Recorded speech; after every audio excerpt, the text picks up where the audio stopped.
94, 95, 96, 97.3 Citi FM. It doesn't get any better than that. Detailed news, unparalleled coverage. Citi News on 97.3 FM. Eyewitness News. Be there as it happens. Citi News.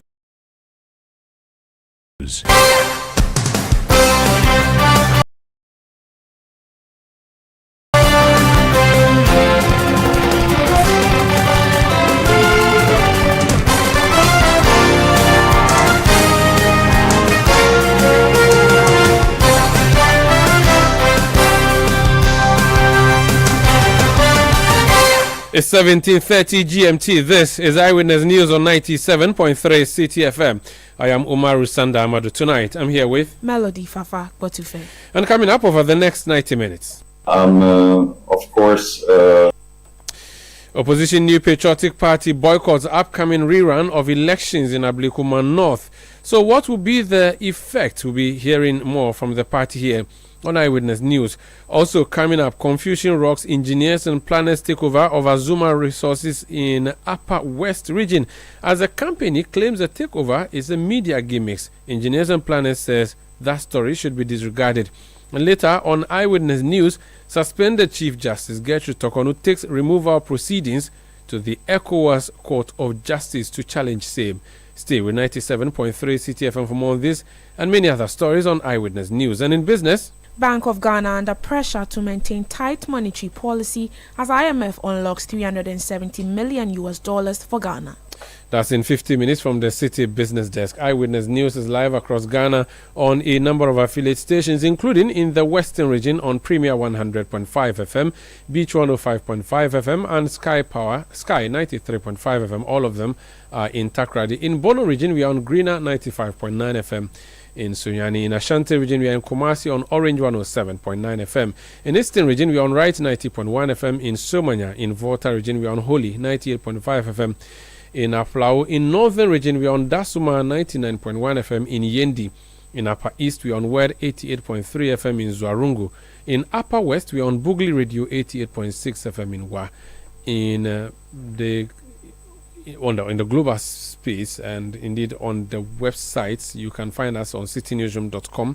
We are also on citifmonline.com. We are on YouTube and we are on Facebook. Look for Citi FM and follow the proceedings. We are also interactive. Join us with your messages on 0549 986 996 0549 986 996. You can also send tweets using the hashtag Eyewitness News. You can tweet at me at Umaru Sanda or at Citi973. We start off with a story that we brought you yesterday where Sir Sam Jonah spoke to us on Point Blank. In fact, spoke on Point Blank where he said that the deal that we saw yesterday where engineers and planners took over Azuma Resources, a mining company in the Upper West region, was on merit and not based on political connections. 24 hours on, that story has developed legs, arms, and even an umbilical cord. Azuma Resources Ghana Limited has issued a statement. That's a company that should have been taken over by ENP. Azuma Resources says that claim, what we saw yesterday, was staged and should not be taken seriously. Engineers and Planners has issued a statement also saying that we should not take the Azuma Resources statement seriously. So, who exactly is telling the truth? Let me go on the phone lines and start off with Azuma Resources Ghana Limited.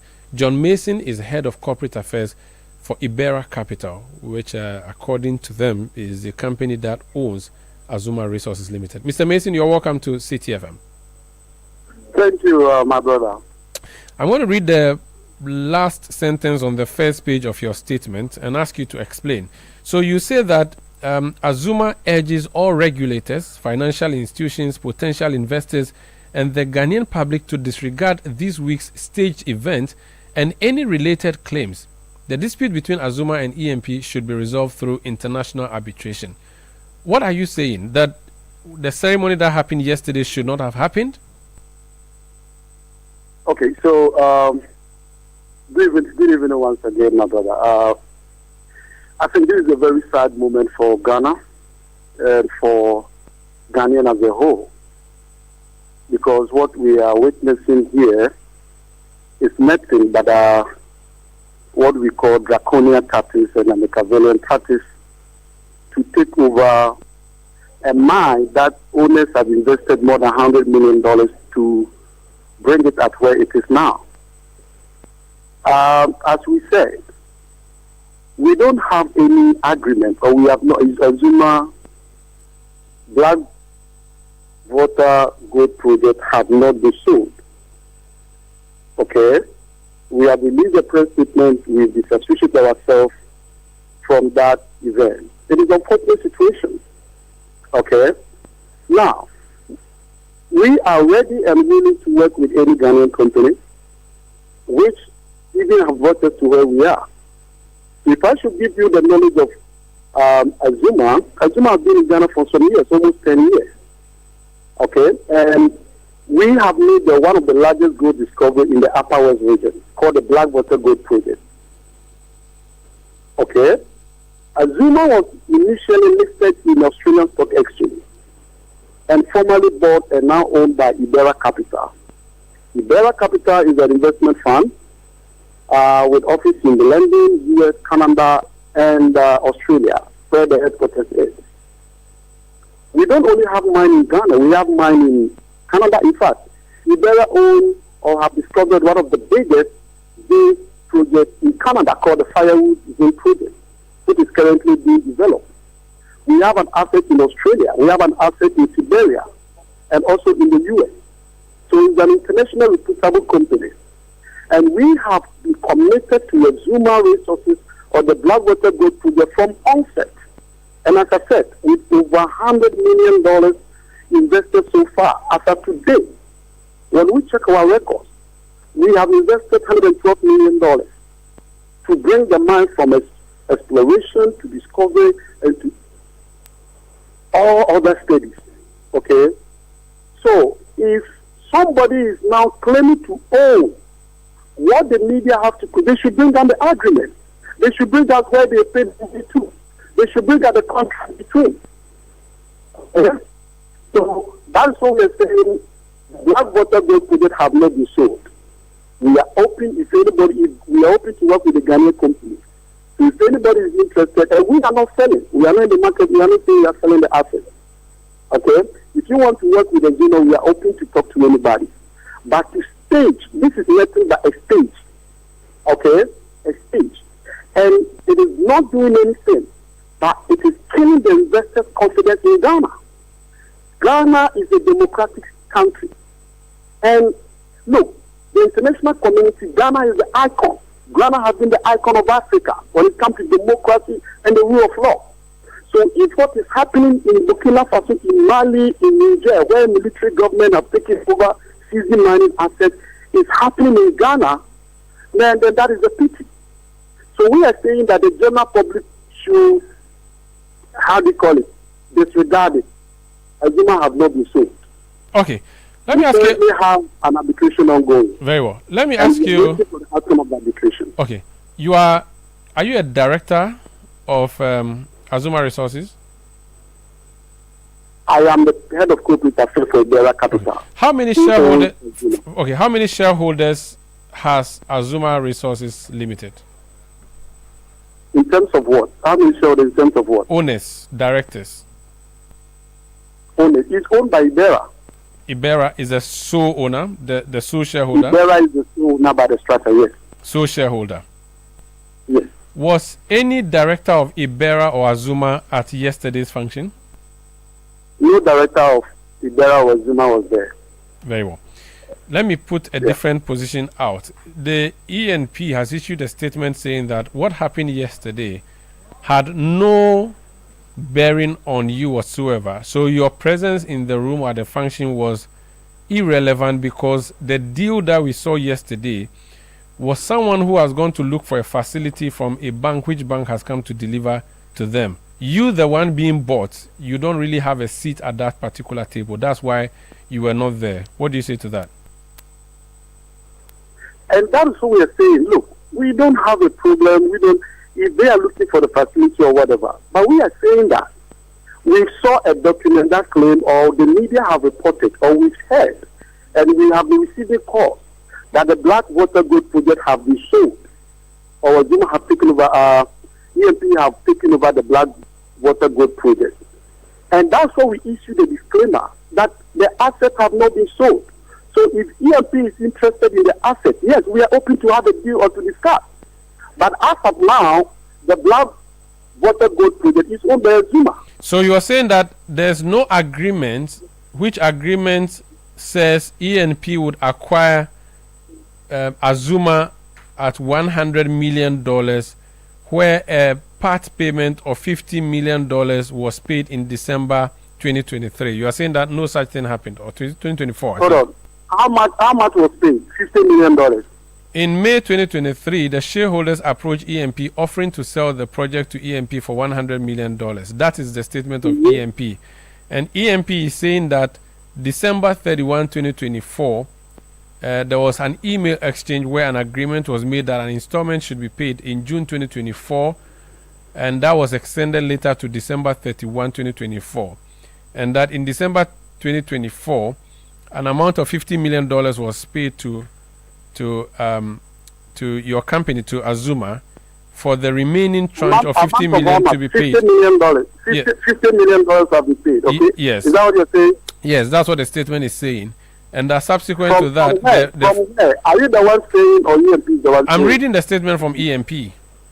So this statement you know what we'll do. You know what we'll do. Let me hear from the horse's own mouth. So if you could just stay on the line, let me put the issues you've raised. No, hold on. I just want to understand. You are reading.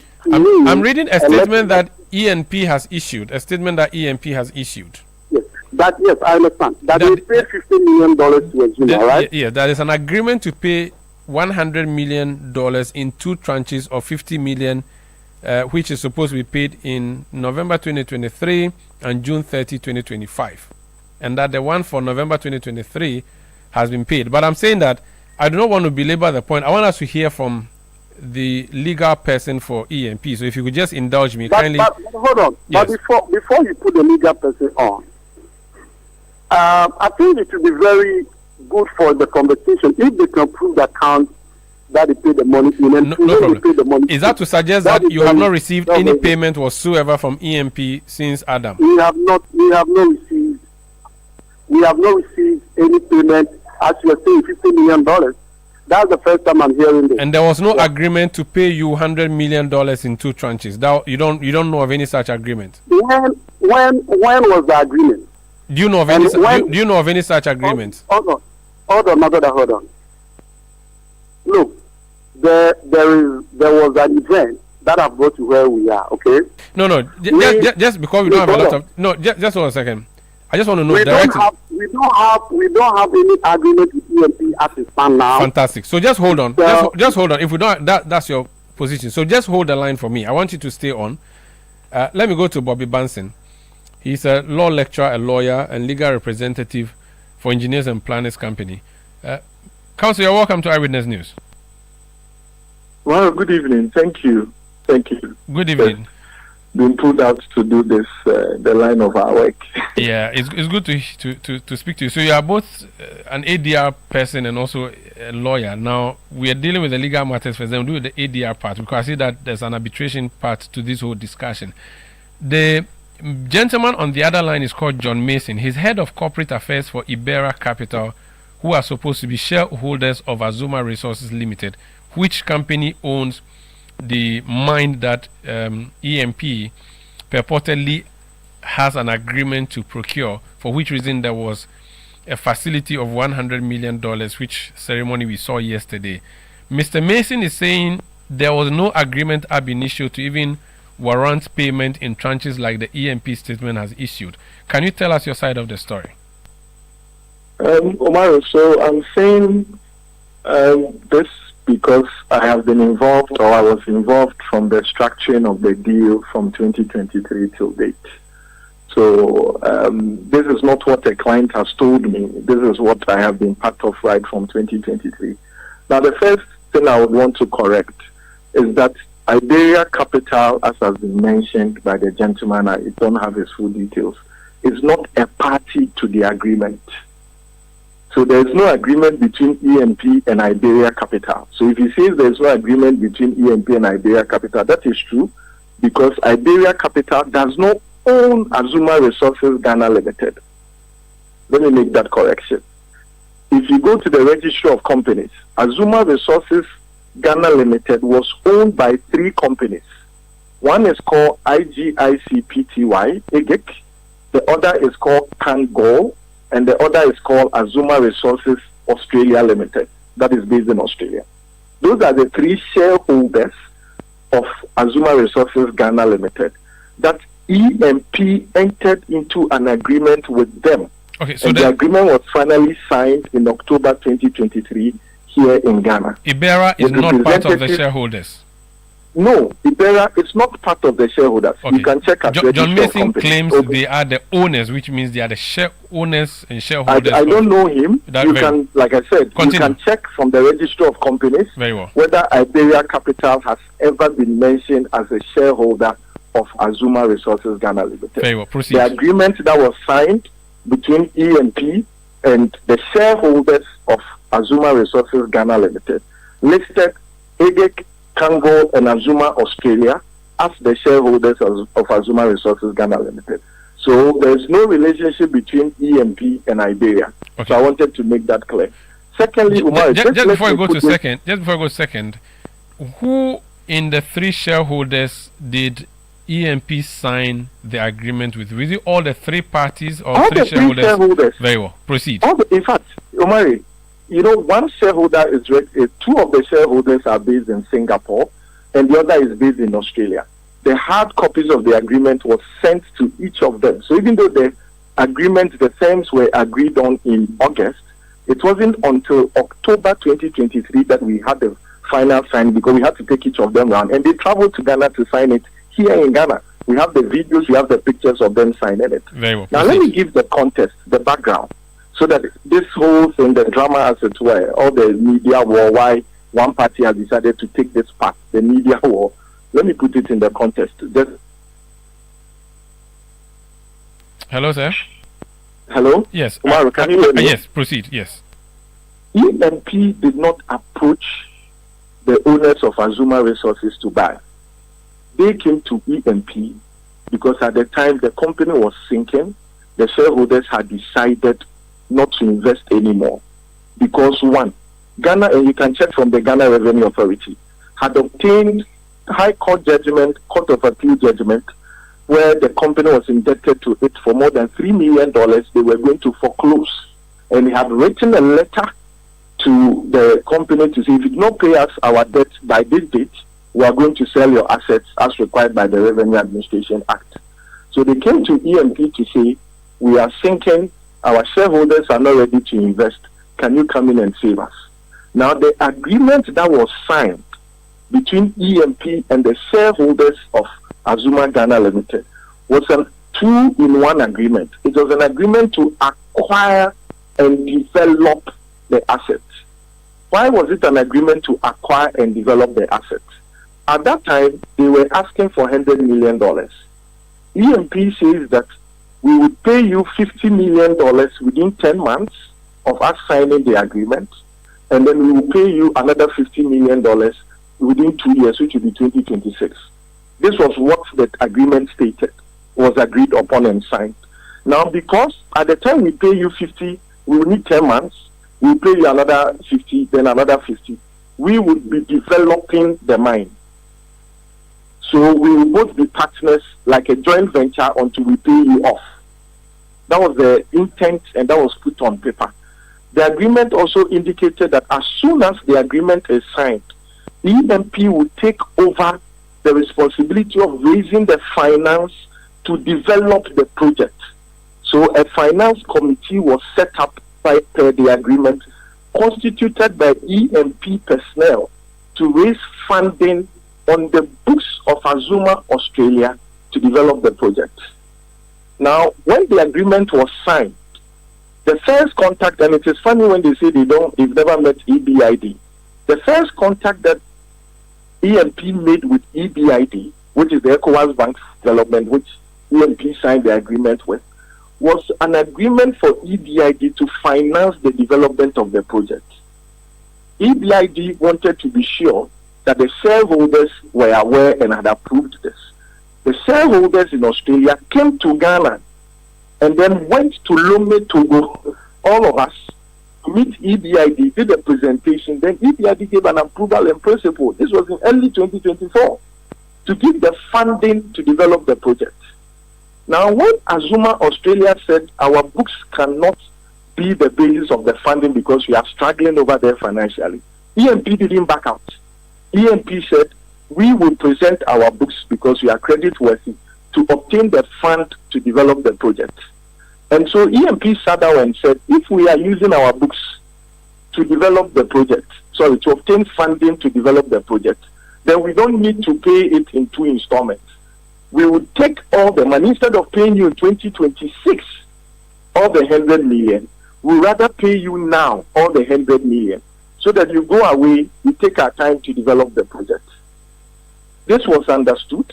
There are email correspondence where the shareholders had agreed that we will extend the first 50 to December 31st, 2024, instead of the originally agreed June 2024, because we didn't give you the agreement within the 10 months as had been anticipated. Everything was going fine. Everybody was enjoying its rights and its obligations under the agreement, and everything was smooth until the gold prices started going up, where the Iberia Capital representative, that is a fund management company or equity capital, comes in and says, there are many people. Oh, we have seen that gold prices are going up, and so the value of the project has increased. So if you want to give us, if you still want us to go ahead, then you need to renegotiate the contract. He said, this is a contract that has been signed with shareholders. We cannot just say that we are renegotiating, because there's no legal basis for it. So what did we do? We commenced arbitration in the International Chamber of Commerce in London. And when we commenced the arbitration, EMP is asking for specific performance of the contract. Specific performance of the contract. The shareholders, when they were served with the notice of arbitration, they filed a response and a counterclaim. In the counterclaim, do you know what they were asking for? They were asking for interest on delayed payment. They didn't ask that the agreement be terminated. They were asking for interest on delayed payment. Then EMP, in line with the provisions of our Alternative Dispute Resolution Act, filed an application in the Ghanaian court for an injunction. And let me read the relief that we sought in the injunction application. Most importantly, we were asking the court to restrain the shareholders from undertaking any step that will undermine EMP's rights and obligations under the contract until the arbitration is finally determined. And so the judge essentially held that until the arbitration is determined, the contract has not been terminated between the parties. So EMP still has the sole responsibility to raise the funds for the project. It is a decision delivered by the High Court of Ghana on the 28th of May 2025. Okay.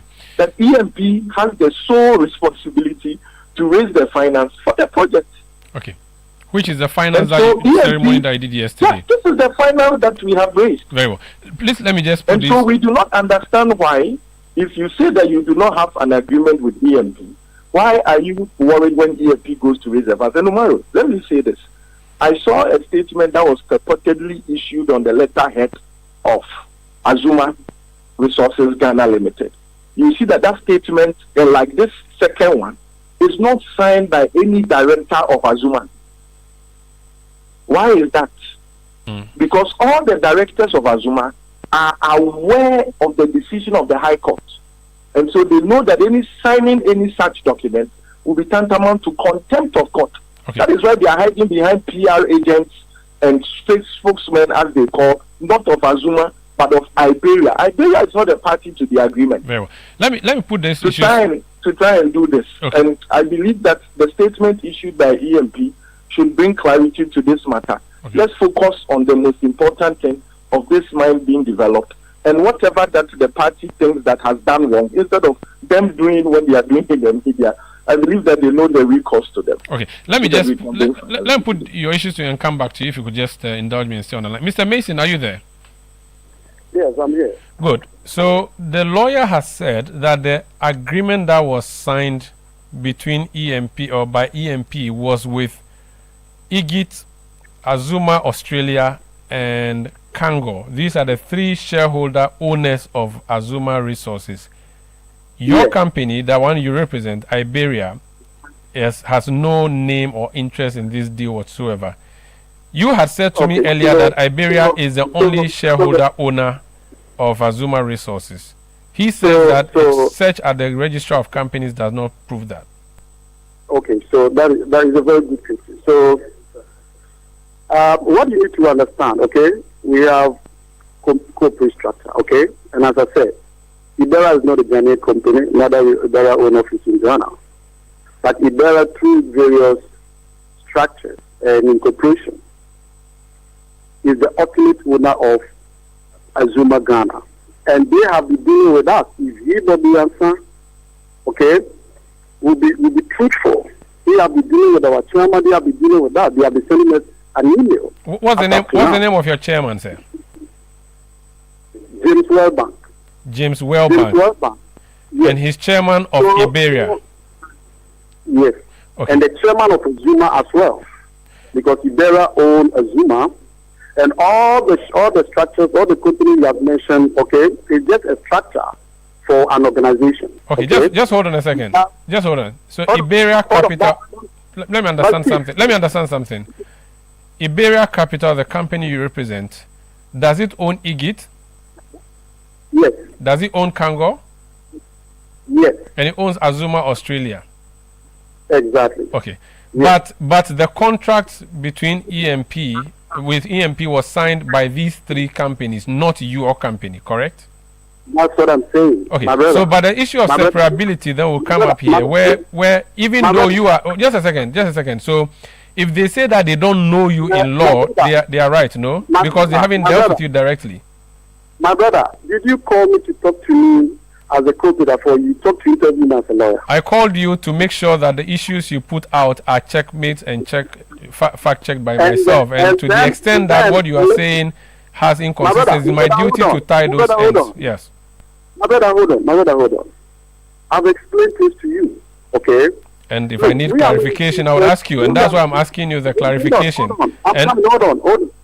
Look, there are laws that, look, we are not ready for this media banter, okay? No problem. If you're not ready for this media banter, I'm not sure you would have issued a statement. But so far as you have agreed and submitted yourself to this interview, I would ask you the questions. So, no, you don't ask me to hold on. I ask you to hold on and listen to my question and answer it if you so wish, or skip it. No, I cannot even hear what he's saying. And that's why I took pains to summarize for you so that you would be able to respond. And I'm saying to you that you have said that these three companies, IGIT, Azuma, and Kango, are owned by you. And I'm saying that based on the principle of a company structure that we know it, the three companies that signed the contract with EMP are the companies that EMP would deal with. You, under the law, are non-existent, and under the contract, you are non-existent to them. And so if they say they do not know you, you are a ghost to them. It does not mean you have no existence whatsoever. It is up to you to deal with your three companies and ask them to go and renegotiate with EMP. But they are saying they don't know you, which is in law proper, no? I understand where you are coming from, okay? Look, and here the answer is that.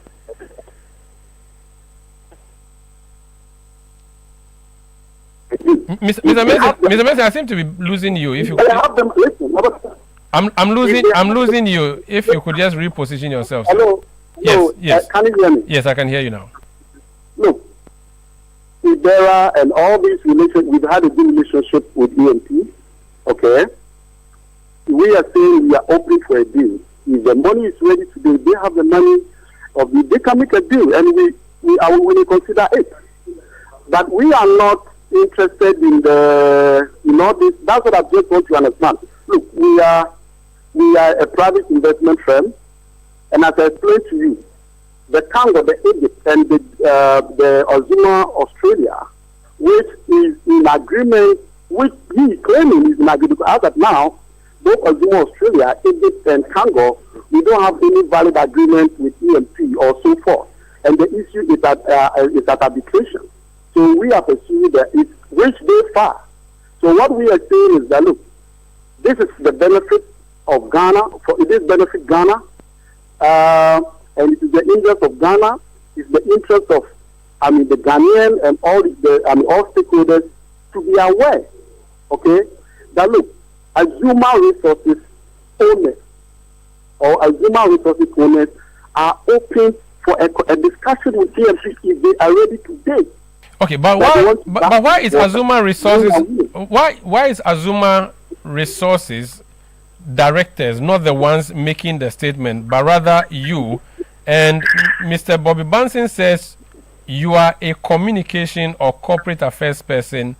You are not a party to this agreement, and to the extent that you are not a party, you don't even have locals.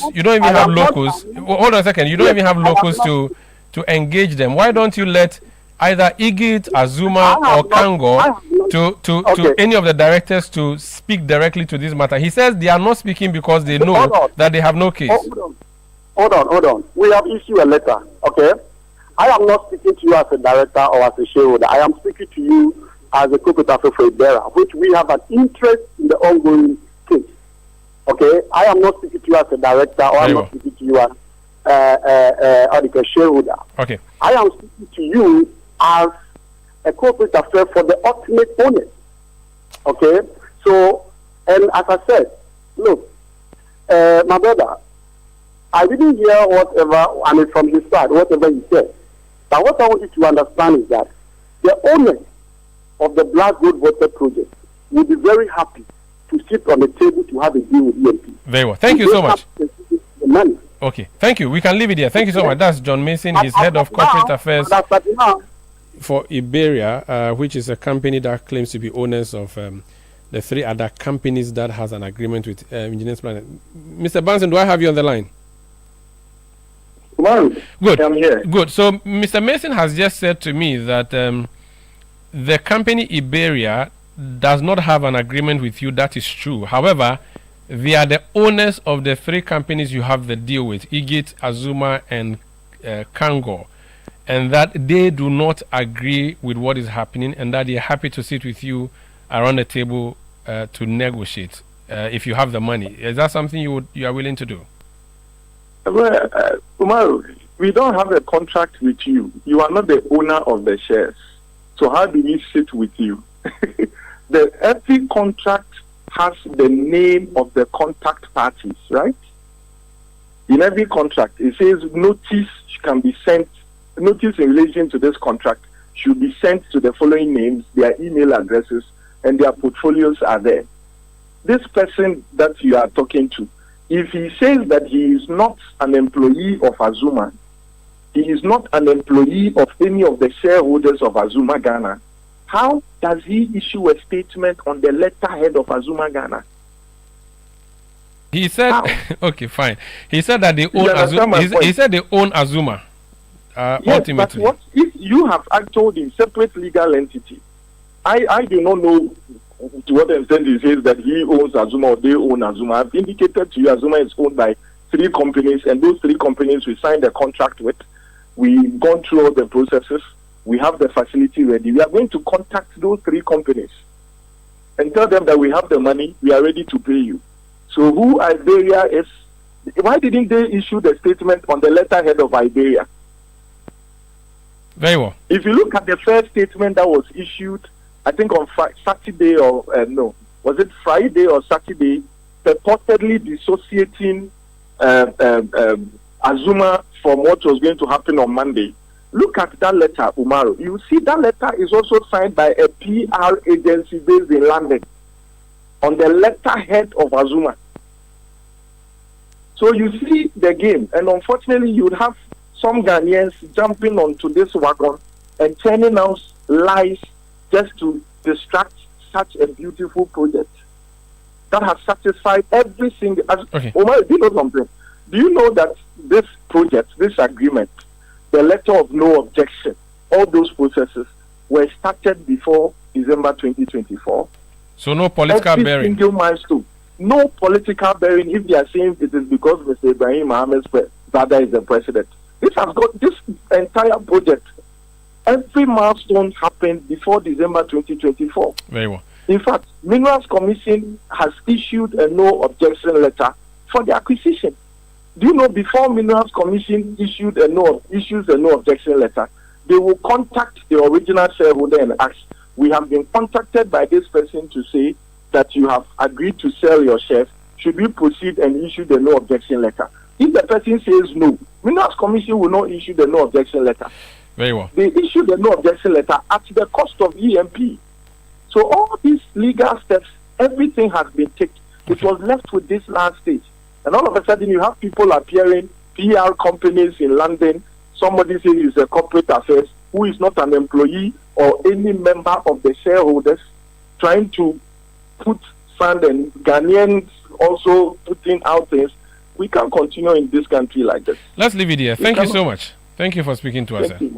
That's Bobby Banson, his legal representative for Engineers and Planners Company Limited. This is Eyewitness News on 97.3 CTF. And we take a break. When we come back, the New Patriotic Party says the upcoming rerun of elections in 19 polling stations in Ablekuma North, it will not take part. Why? Stay with us. Eyewitness News. Be there as it happens. Oh, jump on now. Go. Gugomi, and what time when you come back where I don't hear the sound of your car? Why you buy new car? No, I not change my car. It be the same ride. It be the fuel way I change. Way one shouts it. Ever since I started using the all-new Excellium Premium Fuel, fortified with 3-in-1 action. Oh, Joe, now my car they run like electric car. No, so this is the type of fuel where they want to. Because now engine they cost. Where they want for way if I buy it, it will protect my engine. And with the small way I buy, I go drive, sir. Absolutely. It's like strapping a turbocharger to your engine and giving it a protector. And what they bust my mind self be the 3-in-1 action. No, Excellium they prevent up to 99% of deposit. It be anti-wear, some be anti-corrosion. Won't pay when I open them. Hey, so where can I find this magical fuel? Just head over to any Total Energy service station and your car will thank you. Hey, they make a finish Magobe fast, then rush go Total Energies. My friend, but why you have the Magobe inside? I give you info. Make a fill the gobe too small. Go. Excellium is designed to protect your car engine, decrease fuel consumption, and lower CO2 emissions. Don't say fuel, say Excellium. Choose Excellium, choose quality. Charlie, where are you? Bossman, I'm at the bank. Really? But your car is in front of your house. Bro, my bank on my phone, Charlie. Oh, how? EcoBank, bro. With EcoBank mobile app, I can do everything, anywhere, anytime. Listen, I just checked my account balance, paid Ahmed's school fees, and sent money to my grandma at Wale. Oh, wow. Wow. Massa, just download the EcoBank mobile app from the Google Play Store or the App Store, or dial *770# and be your own bank manager. Manager. Whether to pay bills or fees, to check account statements, send money across Ghana, abroad, and more, EcoBank mobile app has got it covered. EcoBank Mobile, making everyday people live everyday lives the EcoBank way. EcoBank, the Pan-African Bank.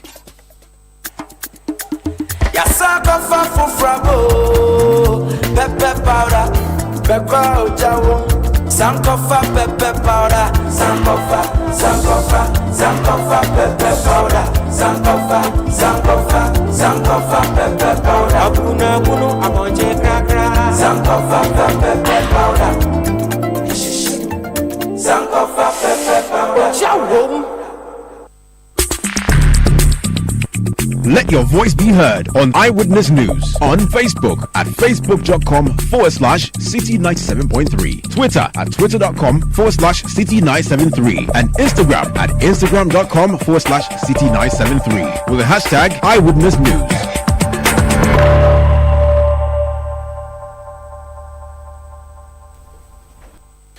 You're welcome back. This is Eyewitness News on 97.3 Citi FM. Fafa, what do you have for us? Well, the opposition New Patriotic Party has boycotted the parliamentary rerun in the Ablekuma North constituency, insisting that its candidate Ekuya Efriye rightfully won the 2024 election. The Electoral Commission plans to conduct the rerun in 19 polling stations within the constituency, citing dispute over the authenticity of the December 7, 2024 election results. Speaking at a press briefing today, MPP's General Secretary Justin Frimpong Kodia argued that the party secured a clear victory in the constituency and accused the Electoral Commission of undermining the will of the people by ordering a rerun. Undeniable evidence, overwhelming evidence to clearly show that we won the Ablekuma North parliamentary elections. And yesterday, when National Executive Committee met, we said that under no circumstances will we be intimidated. Under no circumstances will we be coerced to go for a rerun. We will not go for any rerun.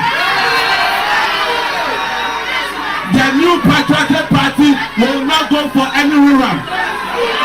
We have won the elections. We have won the elections.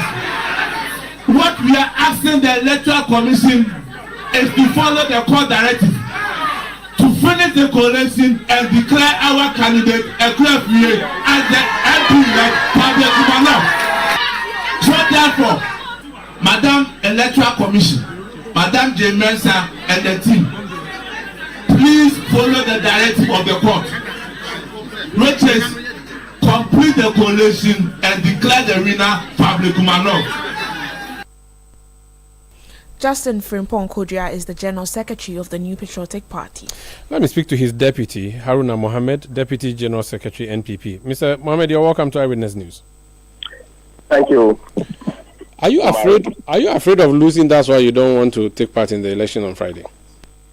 Umaru, thank you very much. I first will say good evening to your cherished listeners. The NPP is not afraid of any elections in Ghana. Explain that. The reason why I say we are not afraid of elections in Ghana is because we have always contested every elections in Ghana. We have always also dissented on matters that we think that they are not of lawful and matters that we think that they have not been done proper.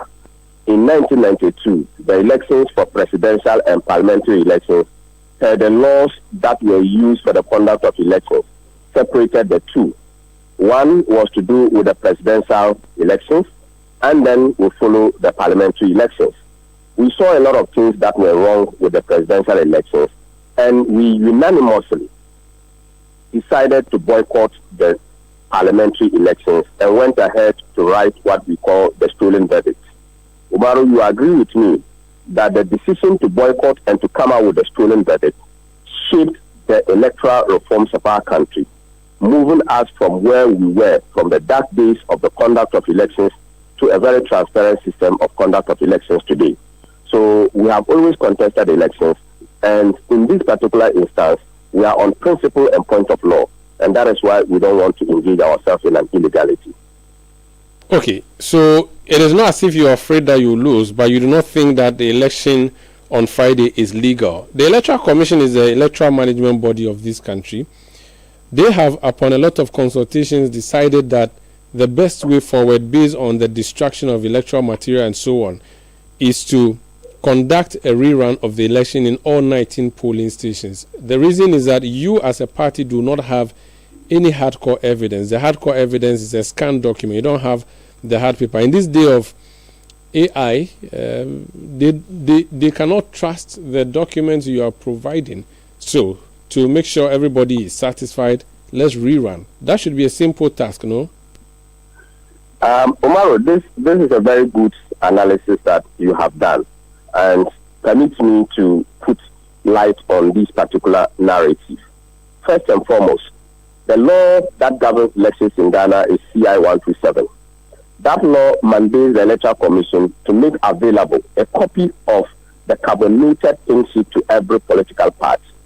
The Electoral Commission has in possession of them with the original, one copy is pasted at the notice board of the Electoral Commission where the declaration is made. And declarations in terms of the CI 127 is clearly stipulated in Regulation 43 of that. Again, the Electoral Commission does not have the mandate to consult and decide on opinion. They have to decide on point of law. And there are two laws that govern elections in Ghana. One is the Supreme Constitution of the Republic of Ghana. The second is the CI 127. Umaru, permit me to indicate in CI 127, Regulation 41, when it comes to decision of ballot paper, it has to be decided by High Court. Ballot paper, if there is a disagreement on a ballot paper, the decision has to be made by the High Court. The decision does not stop at the Electoral Commission. When it comes to equal numbers in the regulation, which is specific, Regulation 42, first, the presiding officer or the returning officer, because it's the returning officer that collates the entire constituency. The returning officer will certify and forward it in the form of writ to the commission. And then within 30 days, they don't call it a rerun, they call it a second election. That is what the CI says. Within 30 days. So it clearly tells you that if there's such a determination that is supposed to be made, the Electoral Commission does not have the legal power to decide. Even in terms of ballot, it is decided by the High Court. When it comes to equal numbers, that is where declaration is not made. The Electoral Commission will make reference to CI 127 Regulation 42 and then certify and forward in the form of writ to the Commission. And 30 days will be used to conduct. Within 30 days or after 30 days, then they will conduct the second election, not a rerun. Regulation 43 tells us how the results is being collated and declared at the polling station or at the collation center. Nowhere in Regulation 43 for parliamentary election collations that the Electoral Commission, when they find themselves in such a difficulty, they should call for a rerun. Then, Mr. Umaru, you look at the chronology of events. Election was conducted on the 7th of December. All polling stations, people queued and voted. All pink sheets per the law were given to all political parties.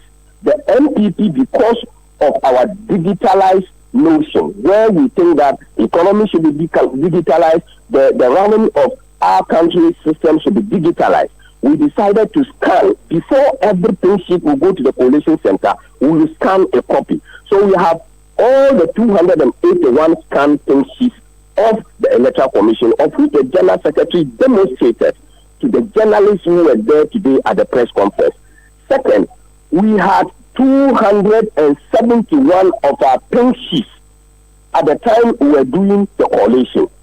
4 of the pink sheets, which is out of the 10 that we had, were taken by the Electoral Commission of Ghana for verification. And when the collations were being done, the Electoral Commission indeed certified to all of us that they were able, together with all the presiding officers, agreed on the number of polling stations, remaining 3. We wrote to them on the 3rd of June. They responded to us on the 11th of June, indicating that they are available and nothing is stopping them from going ahead to comply with the 4th January court directive.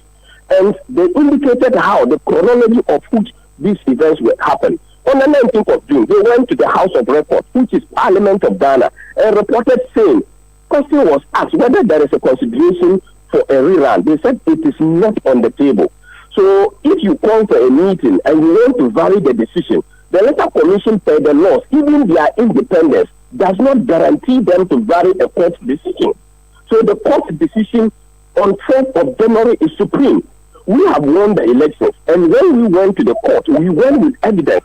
We went with carbonated pink sheets. We are not going to make the carbonated pink sheet available to anybody at this point in time. We are going to make it available in the lawsuit that we have won, and we think that you cannot go and run for another elections of which you have won. We cannot go and run elections for an election we have won. We have a member of parliament elect, and that is Nana Ekuya, who has won the election, okay. And the MPP is certainly staying on our principle. We are in court, and the court will decide. But Mr. Mohammed, so if the parties have difficulties trusting your scan sheet, you do not agree that voting again would be the only way to break the tie? If the parties, in this case, all of us, all the parties, we have video evidences of the NDC agreeing to all because they had their Excel collated sheets. When they disagree with the pink sheet, we all put the pink sheet down, then they will look into their database, which they were collating. When they look, the figures on the pink sheet is the same as the data that was with them. When they go back to do analysis and they realize that they will lose if they say they agree with the pink sheet, then they will come and say they disagree. The process we took to agree up to the point where we were left with 3. What was wrong with that? The big question is that what was the focus on which the Electoral Commission has to tell everybody, including the people's representatives? Are they going to say that they want to be purged with contempt of court or perjury? Because if you go to Electoral Commission, if you go to Parliament and lie before Parliament, I think that people they have it. The lawyers have the term that is perjury. I don't know what it is input. You cannot certainly do that. Why are you left with 3? And why are you running 19? And even if the 3 that they could not collate, the law does not permit the Electoral Commission to do a rerun. I have just indicated to you in Regulation 41, 42, 43. The Electoral Commission doesn't have that power. The Electoral Commission will have run back to the court, which is the High Court, to ask the High Court to vary the decision of the court, so that to enable them, if they had asked for variation, and the judge in his wisdom thinks that we need to go and rerun because there's a difficulty, the judge would have said so. But the Electoral Commission arbitrarily, unilaterally abused the powers of the court and went ahead to make a declaration for a rerun of the polling system, which they do not have the power. We in the MPP, we are very principled enough. We are prepared to die on our principle rather than to survive on an inconsistency and irregularity. When you say you already have an MP, the presumption would be that your candidate would go and sit in the chamber. But the Electoral Commission after Friday will be expected to write to the Speaker or the Clerk of Parliament to say this is the person that we have produced as an MP for Ablekuma North. What then happens to your MP whom you claim you already have? Umaru, we know that the law will certainly prevail. We have an MP elect. I said we have an MP elect. If we had an MP, she would have been in Parliament. But we have certainly had. Yeah, but if she's an MP elect, then the clerk, the EC would have written to the clerk to say this is the MP elect. To the extent that has not happened, you don't have an MP elect under the law. Because the EC is to carry out a court order, the EC has not completed the court order. And that is why the EC went to Parliament. Parliament invited EC on the powers that may be. They went to Parliament and reported to Parliament. And Parliament, as we stand now, Parliament has it on record that it is left with 3 polling stations. And the instructions of the court was not to rerun. The instructions of the court was to collate and declare. So the EC has the authority to collate and declare. And if they go ahead and go by the order of the court to collate and declare, our MP elect, the one our data shows, the one the evidence directs to, the one that has the data at hand, will be declared the winner. Umar, the biggest question you should be asking yourself is that why is it that all of us as political parties were given copies? So if we are producing electronic copies, where at all is the NDC copy? Where has it gone? Did they auction it? Did they sell it? Or anybody stole it? Where is it? That is the biggest question. Because we all know that the NDC have sent hooligans to the polling centers and they have destroyed it. Umaru, your cameras know very well that there were hooligans, bad people who have gone to even burn the voting papers, the ballot papers, which was accumulated at one place. They went ahead and burned them. So why is the NDC finding it difficult to bring their pay sheets? Because we are all mandated by the laws of the elections to produce the pay sheet because we have been given copies. We have directed that we scan our own and we're left with others because they had come to the polling center or the collation center to destroy. So certainly, did they destroy their own first before coming to the polling center? No, they have their copies. Why are they not producing copies of their own? This is the biggest question we should be asking. Let's not set a bad precedent in this country that when you have the power or you have people to destroy and you know that you are losing an election, go and destroy. The Electoral Commission will be at liberty to call for a rerun because if they can do so, because if you intimidate them, let's not set that particular precedent. Let's protect the sanctity of our democracy. Let's protect the right of citizens who have expressed hope. Let's protect the constitution of the Republic of Ghana. And I believe that the MPP certainly will not engage themselves in such illegality. And that is why we are not going to participate, because we have called on the court to take a determination and make a decision on that. Thank you so much. When is your injunction application going to be heard, by the way?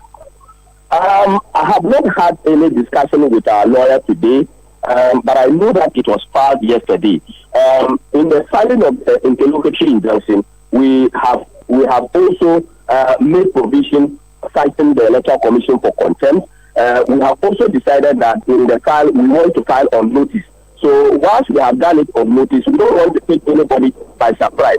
And we believe that if the court hears our case, whatever the outcome of any elections on Friday will certainly change, because the elected member of parliament will certainly go back to that particular person. Thank you. The court cannot be controlled, and the decisions of the people cannot be submitted. Thank you so much for speaking to us. That's Haruna Mohammed. He's Deputy General Secretary of the New Patriotic Party. Fafa. Deputy Attorney General Justice Shremsai has disclosed that the suspended Chief Justice of Ghana, Gertrude Arabai Saba Tokono, has filed a fresh application at the ECOWAS Community Court of Justice in Abuja, Nigeria. This legal move seeks redress over her suspension and the process initiated for her possible removal from office. This latest development comes amidst ongoing legal proceedings in Ghana, where 3 separate petitions have been filed seeking her removal. Justice Tokono, who was suspended by President John Dramani Mahama under Article 146 of the 1992 Constitution, has already challenged her suspension before both the Supreme Court and the High Court. In a Facebook post today, Justice Shremsai revealed that the Chief Justice filed her application at the ECOWAS Court on Friday, July 4. According to him, she's invoking claims of human rights violations arising from her suspension without a conclusive determination of the petitions against her. Now, away from that, after spending 2 weeks in the custody of the Economic and Organized Crime Office, ex-Buffer Stock CEO Abdul Wahab Hanan has been released on a 60 million cedi bill with 2 sureties. The former Buffer Stock boss was arrested together with his wife on Wednesday, June 25, over alleged financial crimes during his tenure as Buffer Stock boss. Last week, his wife was released on a 30 million cedi bail, but Abdul Wahab Hanan remained in custody despite claims that he had met the bail conditions. He was released today to the welcoming arms of family members who had pitched camp outside Iyoko's head office. Eyewitness News. Be there as it happens. Still unbeatable. Republic Bank has slashed the Citi mortgage interest rate to a new low. That means it's more affordable to own your dream home. You enjoy lower monthly installments, save on interest payments, flexible loan arrangements, and more. Make the move. Own your home at a lower teen interest rate. But hurry, this offer lasts for a limited time. Visit any Republic Bank branch or send email to myhome@republicghana.com or call Accra 054-0109-649. Kumasi 054-0109-901 to apply today and enjoy a teen interest rate. Republic Bank, we're the one for you. Oh, jump on now. Go. Ugomi, at what time will you come back where I don't hear the sound of your car? Why you buy new car? No, I don't change my car. It be the same, right? It be the fuel way I change. Way one shouts it. Ever since I started using the all-new Excellium Premium Fuel, fortified with 3-in-1 action. Oh, Joe, now my car they run like electric car. No, so this is the type of fuel where they want to. Cause now engine they cost where they want for way if I buy it, it go protect my engine. And with the small way I buy, I go drive Absolutely. It's like strapping a turbocharger to your engine and giving it a protector. And what they bust my mind self be the 3-in-1 action, no? Excellium they prevent up to 99% of deposit. It be anti-wear, some be anti-corrosion. Won't pay when I open there. Hey, so where can I find this magical fuel? Just head over to any Total Energy service station and your car will thank you. Hey, they make a finish my go be fast, then rush go Total Energies. My friend, but why your hand my go be inside? I give you info. Make a feel the go be too small. Go. Excellium is designed to protect your car engine, decrease fuel consumption, and lower CO2 emissions. Don't say fuel, say Excellium. Choose Excellium, choose quality. Charlie, Chairman is still not here. What at all could be the issue? Calm down. I'm sure you'll be here soon. Oh, guys. Sorry I'm late. Kotibab me for road. Sake of my insurance expire. Some long issue, Charlie. Chairman, hey, you make Kotibab you sake of you forget to renew your car insurance when you can get your car insurance sticker instantly on Hubtel. And best of all, you can set a reminder to renew. Simple matter. Just install the app, enter your car number, and oh la la! Your instant insurance sticker is there. Oh really? Make I do am now before I forget. But Edemu, Charlie, see. Edemu, insurance sticker need demu one time. I can even renew it every month. Wow, Charlie. As for this one today, as usual, the sitting is on me. Visit hubtel.com/app to download your Hubtel app and set a reminder to renew your car insurance today. Hubtel is everything you. Get the details. Every significant financial transaction, every market movement, and all the policies that affect your business. Citi Business News. Be informed. Time now for Citi Business News on Eyewitness News. I am Melody Fafa. The details now. The Bank of Ghana is under renewed pressure to keep monetary policy tight following the IMF's approval of Ghana's fourth review under the Extended Credit Facility Program. The executive board of the IMF has paved the way for a fresh $370 million disbursement, funds expected to support macroeconomic recovery and fiscal stability. In its latest assessment, the IMF cautioned that the Bank of Ghana maintains a firm policy stance until inflation clearly returns to its target range. Citi Business News' Daniel Sakiti has details. The directive comes ahead of the Central Bank's 125th Monetary Policy Committee meetings scheduled from July 28th to July 30th, where policymakers will assess current macroeconomic developments and set the policy rates accordingly. Headline inflation in Ghana has seen a downward trend in recent months, supported by improved external conditions, fiscal adjustments, and sustained disinflationary efforts. However, the IMF flagged lingering risks that require a continued tight monetary stance to consolidate gains and anchor expectations. The fund also recommended the Bank of Ghana scale back its presence in the foreign exchange market and move towards a more flexible exchange rate regime. This includes the adoption of a formal internal FX intervention policy framework to improve transparency and enhance reserve accumulations. The push for a tighter monetary policy is part of a broader IMF-backed reform agenda aimed at stabilizing the economy, restoring investor confidence, and reducing fiscal and external vulnerabilities. Government has already enacted a 2025 budget aligned with the program's goals alongside structural reforms to strengthen public finances and revamp state-owned enterprises. With the next MPC decision looming, markets will closely watch the central bank's tone and policy signals as it navigates a delicate balance between inflation control and fostering sustainable growth rebound. That was Citi Business News' Daniel Sakiti coming through with that report. The Office of the Registrar of Companies is issuing a final call to all businesses to submit beneficial ownership information by October 30 or face penalties. The directive targets companies incorporated before January 2020, when Ghana began electronically collecting data on individuals who truly own or control corporate entities. The ORC says the move is aimed at strengthening transparency and curbing illicit financial activity. In a press statement, Acting Registrar of Companies Mame Sama Pipra said companies that fail to comply after this window will be hit with a daily administrative fine of 25 penalty units or roughly 300 cedis per day until they meet the requirement. Therefore, affected businesses are to act swiftly to avoid accumulating penalties and ensure they remain in good standing. Away from that, local energy company GMP is pushing back against what it describes as misleading and damaging media reports linked to an ongoing commercial dispute with Petraco Energy's DMCC. The company has expressed concern over claims reportedly contained in a petition to the Economic and Organized Crime Office describing the allegation as spurious, baseless, and a misrepresentation of a straightforward joint venture disagreement. There's more in this News Desk report.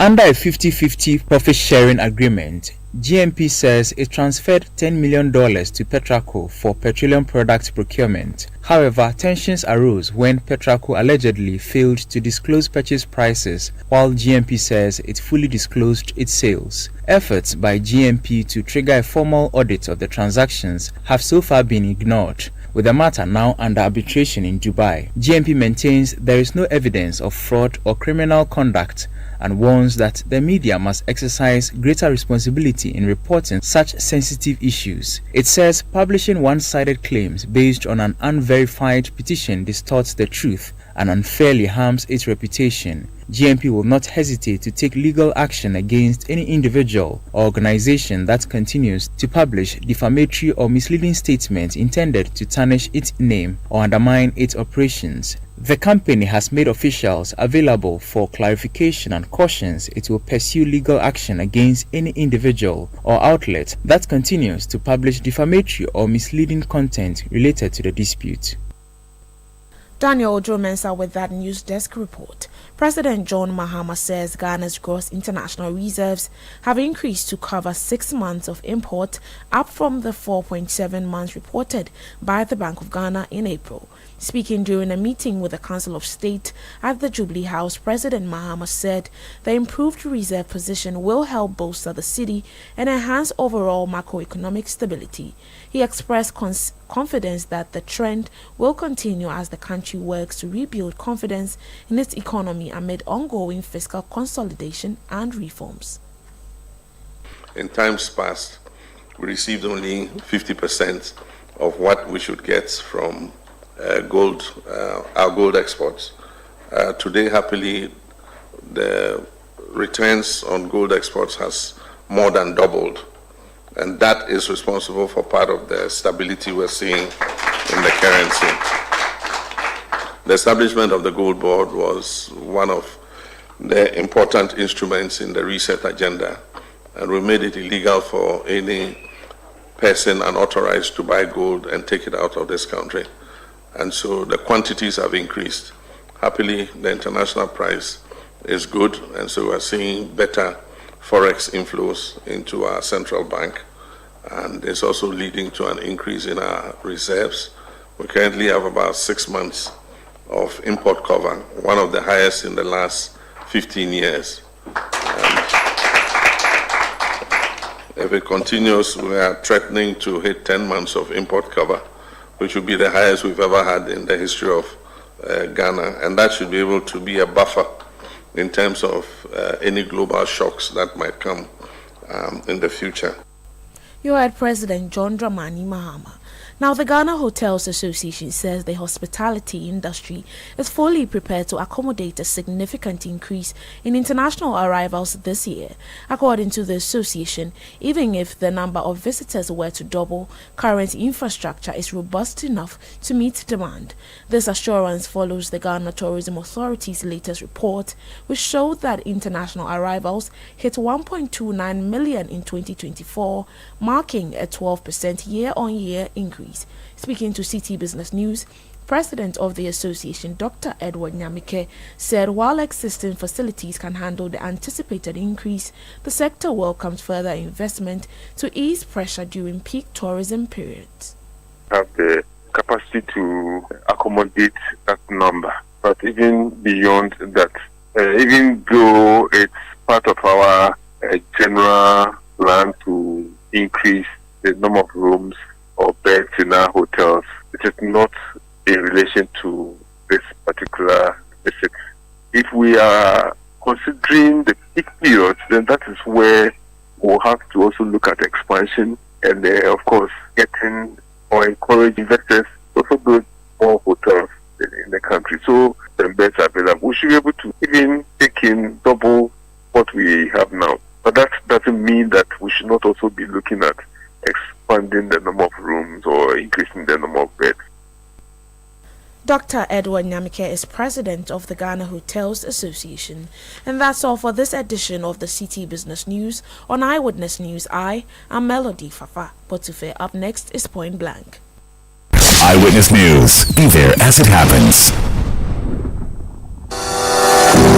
Your family's health should never be a worry, no matter where you are in the world. Are you a Ghanaian in the diaspora, a foreign resident in Ghana, or a Ghanaian looking for the perfect health insurance plan for yourself or your family in Ghana? Then the Apex Ebusiapa health cover is what you need. A comprehensive health insurance plan to protect your loved ones. From hospital stays to life-saving treatments, we ensure quality healthcare at an affordable cost. Apex Ebusiapa health cover. You don't just send love home, you secure it. Visit Apex Health Insurance at Zion House, Boundary Road, Shashi East Legon, or call 0540-128-256 or 0501-683912. Apex Ebusiapa Health Plan. Global love, local care.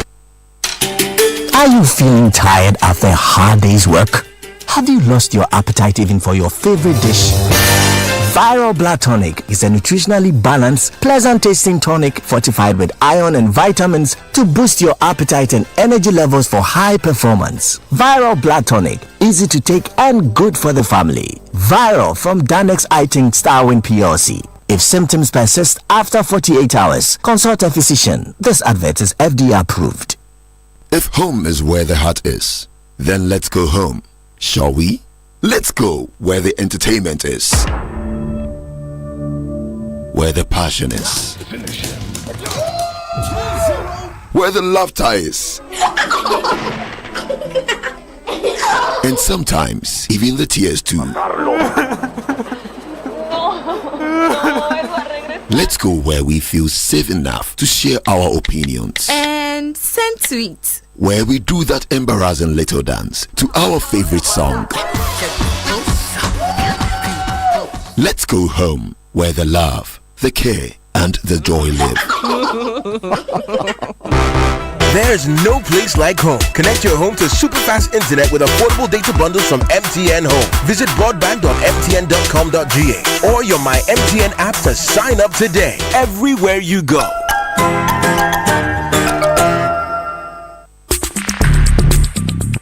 Let your voice be heard on Eyewitness News on Facebook at facebook.com/Citi97.3, Twitter at twitter.com/Citi973, and Instagram at instagram.com/Citi973 with the hashtag Eyewitness News.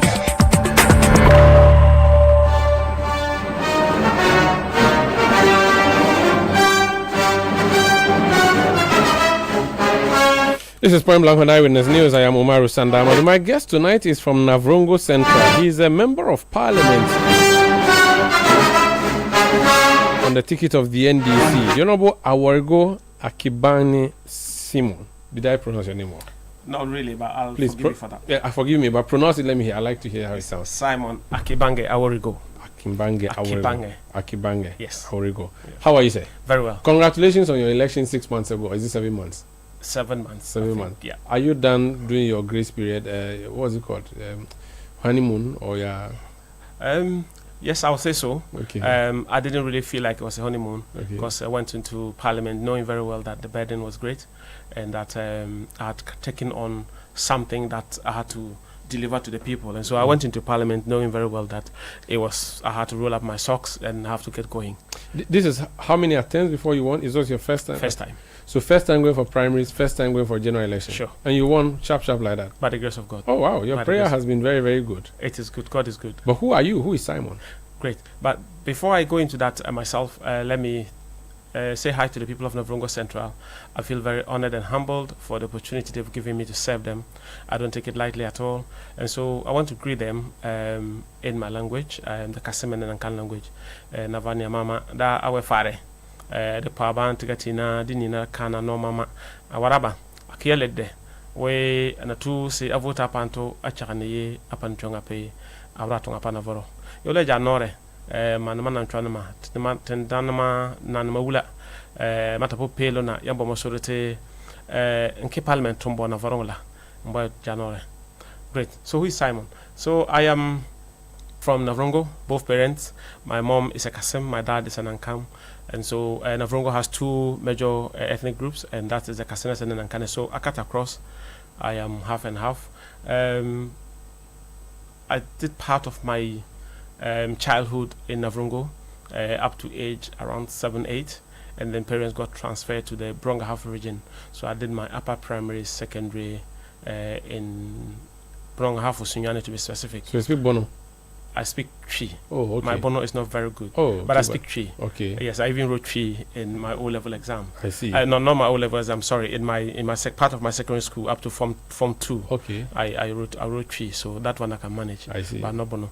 Then I did University of Cape Coast, and then went to London to do my master's program. What do you study in UCC? I studied tourism. Tourism. At the time, I was supposed to go and study BCom, but then I got to campus and I was told tourism was the latest thing in town and all of that, and so I had to abandon my accounting, which I've studied from O-level, A-level, and went into tourism.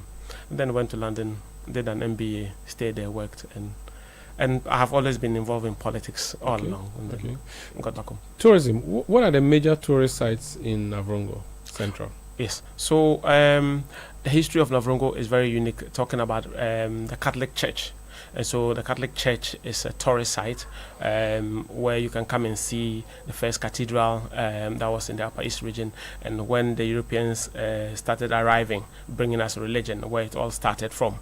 Aside from that, we've got some shrines in parts of the Biu side and also towards the Paga side, which are worth looking at. In fact, it is also said that the people of those who speak Bulsa from Biu, Kapani, and some other parts, Tampola and all of that, believe that they were originally housed in a cave-like place, and that still remains as a place where people can go and see as a tourist site. And then the palace itself, the history of the Navropio and the palace of Navrongo, it also remains a tourist site. And there are many others that probably won't be able to mention. What did you tell the people of Navrongo before they voted for you? I told them I had come home to contribute my quota, to see how we can move development forward, to see how things can change, because I felt we could do more than what we're doing, and I brought hope. What are the gaps in development in Navrongo that you're hoping to bridge? So our roads, just like in many parts of our country, are not very good. I feel that Navrongo being an old town, our roads could be better. It was under the former Member of Parliament, late Honorable Makoyongo, when the Navrongo town roads were done and all of that. Beyond just your two former MPs are both late, right? Makoyongo is late. Yes, and then Honorable Kofi Ada is also made their souls rest in peace, also late. And so the Navrongo town roads were done. Beyond the township of Navrongo, most of the roads are really bad. Maybe the Pungo bit as well, but that is even broken as we speak. So I felt that those are things that needed to be done. So there's a gap in road. What else? Is there a gap? And then I feel that in terms of education, we are like a hub of education. We've got all the institutions. We've got primary, secondary. We've got like 5 secondary schools. We've got a nursing college, St. John Bosco. I'm sure you'd have heard about St. John Bosco and all of that. We have a CK Tidam University.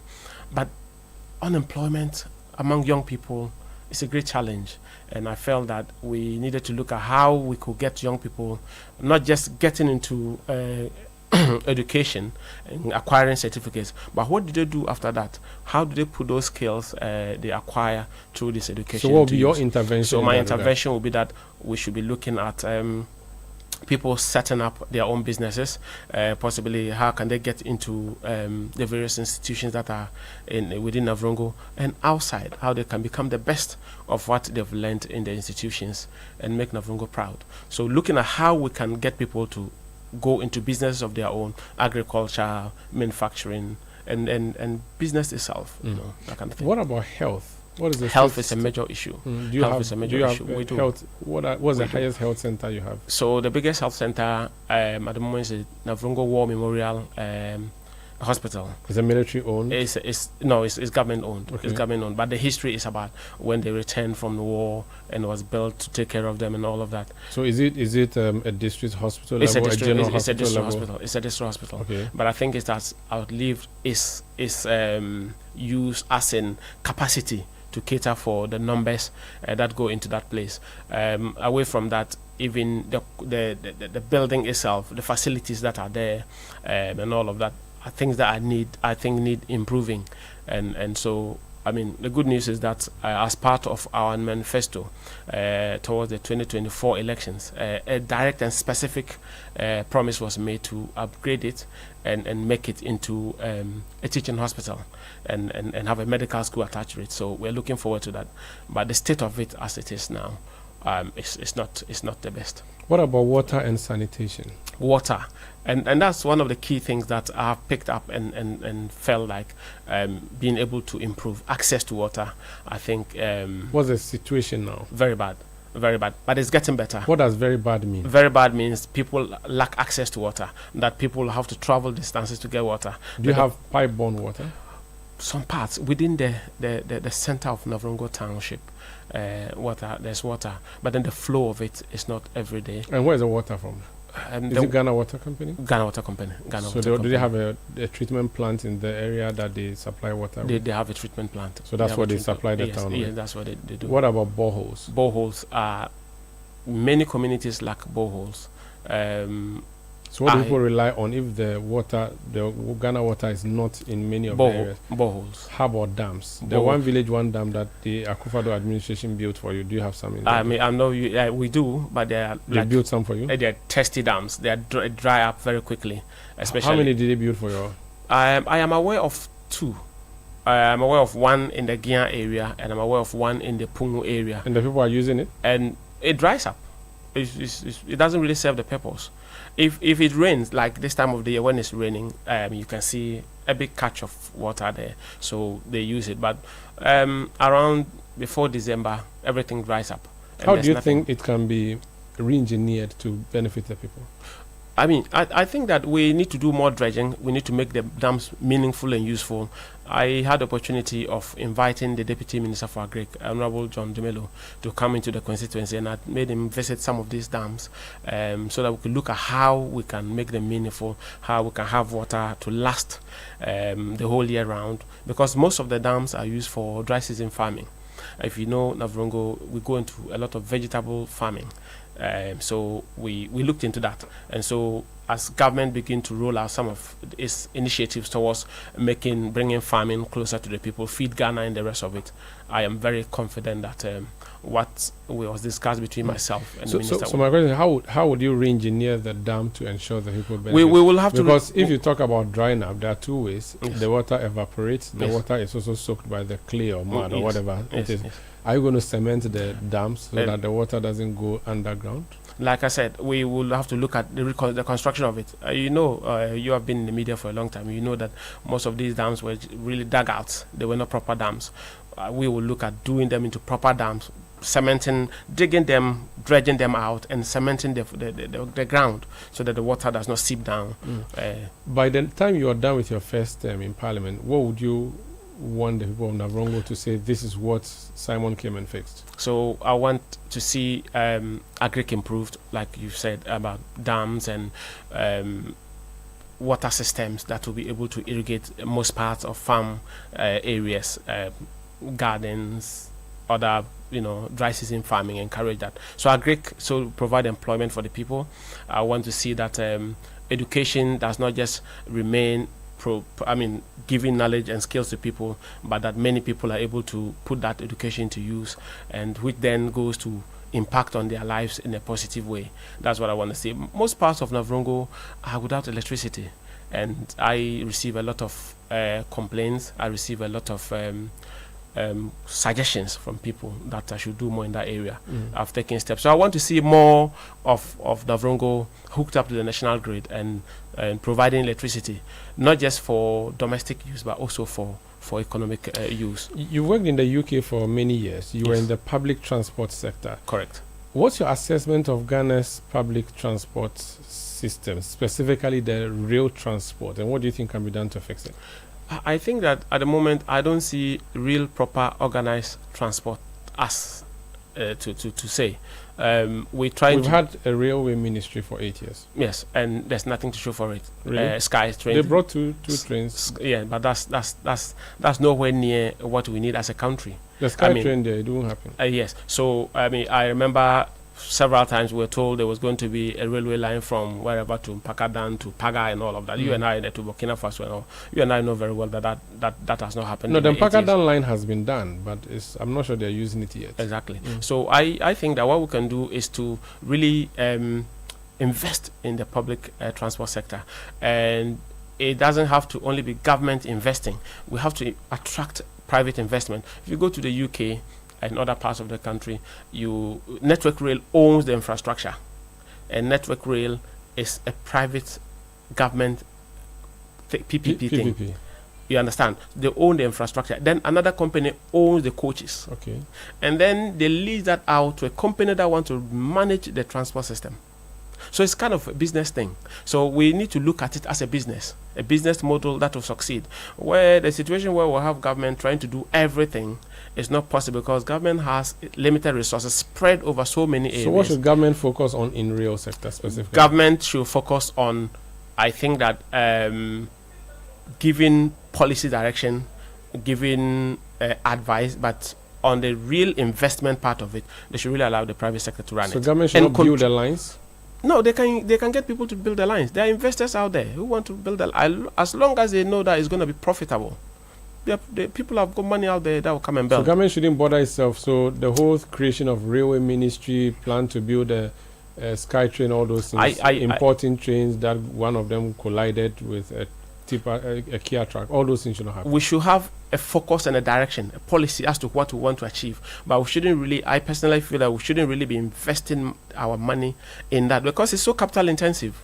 You invest all our money in this and then what? Run it as a business? Government doing business, or what is it? What about the bus system? The government has over the years been involved. So there's state transport company, there's Metro Mass. Now we have the Gapti Ayalolo. That is. And you and I know it hasn't worked, isn't it? Yeah. It hasn't really worked. Because why? Because the model is no good. Because what needs to happen is your government was part of the people who introduced the Metro Mass buses. I remember it was the reason that Gifativa was fired. Yeah, but so I am not actually. I thought we were looking at what will work and what will not work, and not separating. So you don't want to politicize it. Exactly. So, which concept do you think will work when it comes to the trotro system? Is good. We should keep it. Do you think? No, I don't think so. I think So again, let me go back to how it works in the UK. So yes, the roads are built by the state and all of that. So yes, we need to get our roads right, and then we need to get again investors. For example, you go to London and there are about 5 or 6 public transport providers. So the buses that they run are actually on lease. So they don't actually buy them. So there's a company that leases the buses to you. You get your drivers, you get all the staffing to run it, and then you pay some percentage to the company that you lease the buses from. So I don't have to buy my own trotro and come and put on the road and start driving the following day. You don't need to do that. So that when the buses have problems, you take them back. Say if they are for 10 years, you take them back and they give you new buses. Oh. Okay. And so your job is just to get drivers to go on the road and then run the business, and then you pay them back their money. You think a concept like that will work with us? Why not? What committees are you serving on in Parliament? I serve on the Public Accounts Committee, and I also serve on the Committee on Communication and Information. 24-hour economy. I'm told you have an interest in it. Yes, I do. Is it working in the UK? How can we bring it here? It's working very, very well. The reason why I have an interest is the fact that I have seen it work perfectly elsewhere, and I feel that if we really want to grow and get to that point where our economy will be free from all these limitations, raw material and all of that, then that's the way to go. We are doing less. We are doing less in 24 hours. Such that I have worked in a space where you work from 6 o'clock in the evening. You finish around 10 o'clock. You work from 10 o'clock. You finish around 2 o'clock, and then back to 6 o'clock and all of that. So the quantum of productivity is very high. But do we have the demand for that here, though? No, you need to. You don't only produce for consumption. You also produce for export. And so if you are able to produce so much and you are able to meet the quality standards, the market is out there. I don't think that we're looking to grow only from within. I know that we're looking to grow from exporting and getting foreign exchange from what we get. I'm told you have a project you are running on education in your constituency. Yes. Talk to me about that before we go. So I went to teacher training college, and so I have a teaching background. Oh, okay. And so yes, I did Jahan. So I feel that the only way to transform society is through education, acquisition of skills and knowledge and all of that. And so I came in with a focus on how we can get our young people to acquire that, especially at the very basic level, literacy, numeracy, and all of that. That is what we need. And so I came in with giving young people material for reading, material for mathematics, and all of that. We recently organized an essay competition where we brought up young children up to JSHS to come and write, and let's see how their skill is in writing and all of that. It turned out. So you did a literacy challenge. Yeah. It was very, very good. It turned out very, very good. I mean, we'll soon be taking part, and I guess some of them to come and take part in the nationwide competition that's been organized by yourselves. Very well. And so we'll be part of that. So we'll be waiting to receive kids from Navrongo. We'll be waiting for their letters. Yes. Thank you so much, and we do wish you all the best. Thank you. We'll do this again maybe when you do your half term in office, and then I'll see if all the things you said you are really working. We'll be working on them. It's all work in progress. Wish you all the best, and thank you so much for joining us. Thank you very much, Maru. That's Simon Awarigo Akibangi. He's Member of Parliament for Navrongo Central in the Upper East Region. He was my guest on Point Blank. I am Umaru Sandamadu. I did this with Fafa Melody Quartufe. Production by Kobina Wilson, Beverly London, Sami Wiafe, and Juliana Odami Asari. The technical support from Emmanuel Lati.